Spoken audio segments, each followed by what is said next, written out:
Sa video na 'to mga boss ay magre-repair tayo ng pressure washer. So, ito nga pala yung mga kailangan, gauge, itong pump assembly, saka bearing. So, ang problema ng unit na 'to, ayaw humigop, problema. So, ayan, makita nyo na may mga parts, pinaklas ko na.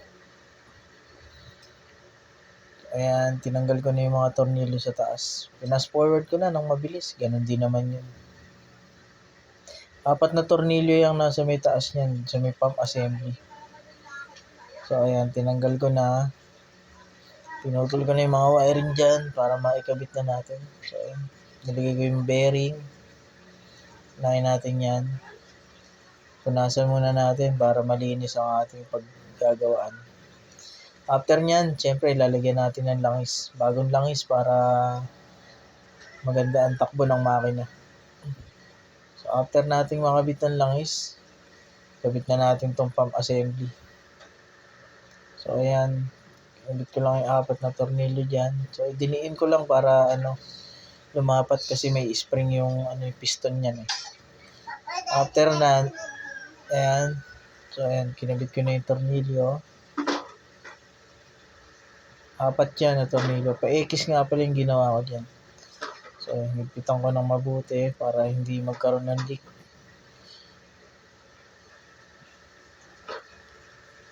Ayan. Pagkakabit niyan, ganyan ang ginagawa kong pagkabit. After niyan, so ayan, sunod ko naman tong parang gauge niya dyan sa may loob para pag pinisil mo yung gun, namamatay-matay yung yung makina. So, yung mga pinagkakalas ko kanina, pinagbabalik ko na para magawa na natin to ng maayos. Ina-align ko lang yan para yung mga tornilyo solid yung pagkakakabit. Kaya naikabit na natin. Nais ko lang yan yung mga wiring kasi nakapalupot. So yan, nilinya ko sa tama para kahit mabasa hindi siya mag-short. So yan, tinornilyo ko na yan. 4 na tornilyo yan para hindi ko malas. So, kinabit ko na yung gauge. Ayan.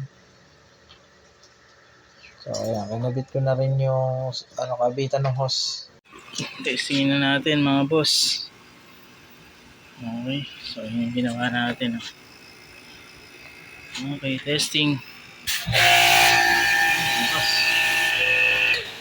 Okay. Una mga boss.